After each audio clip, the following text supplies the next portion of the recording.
My name is William Hall, Superintendent of Schools for Salina Public Schools. We've just completed the beginning of the 2014-15 school year. I've had the opportunity to visit all the schools. I visit with students, I visit with teachers. The excitement is very, very high. We're looking forward to a great school year. We have some really good things that are happening this year. For instance, at both of our two high schools, Salina South and Salina Central, as well as at Salina West Alternative Program, we instituted Chromebooks, a one-to-one initiative. We have digital technology in the hands of our kids. And they're allowed, they take these home and they can work with assignments at home. They can read digital textbooks. They do work on Google Apps for Education. It's integrating instruction with technology. And our kids are extremely excited about this. I've had the opportunity to visit with multiple students at all three of our high schools, and they're very, very excited about this opportunity. So we're looking forward to some great things with the Chromebooks for Education program. Likewise, we're really spending a lot of time focusing on school safety and security.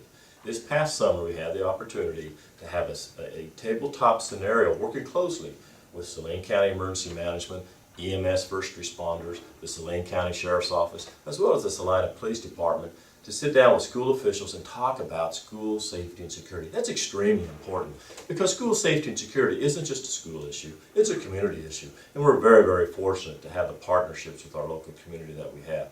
We spent a day just sitting down talking about what would we do if we had a school intruder, and what would our procedures be, and what would EMS services and emergency management expect from school officials. It was such a great conversation that we feel very, very prepared in the event that we have to deal with a very difficult situation. So that's a part of what we believe in, making sure that our schools are safe and secure, not only for our students but for our staff as well. Now, school safety and security is extremely important, but it's also important because it leads right into our bond issue. As all of you know, the Salina community and voters in USD 305 recently passed a $110 million bond issue as a result of the April 8th, 2014 bond election. That was unbelievable community support, and we're very, very pleased. And I thank the entire community for that.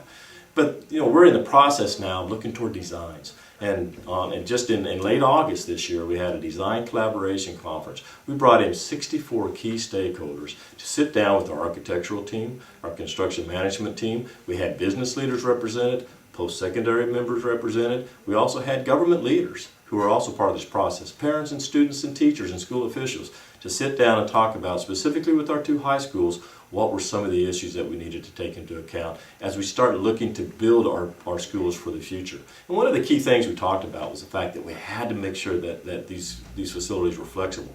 And not only that, but we all realized that we have one shot at this, and that we have to get it right. And everyone that attended that conference believed wholeheartedly that it's important that we all have input in this. And that's what's interesting, because we followed the collaborative planning process just to assist in bringing the issue to the voters. But it's not over with that.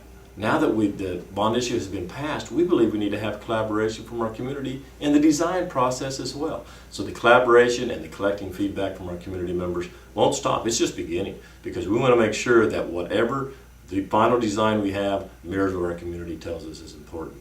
Now, what's also interesting about this is we're also following two different models when it comes to building our facilities. We have the construction management at-risk model, which is specifically for our two high schools, but we have what's called the design, bid, build model, which is more the traditional model for all of our other projects. Essentially what that means is that the Board of Education has hired a construction management firm who will oversee the construction of the two high schools, but they will also hire subcontractors, and we very, very much emphasize the importance of having local subcontractors bid on those projects for the high school.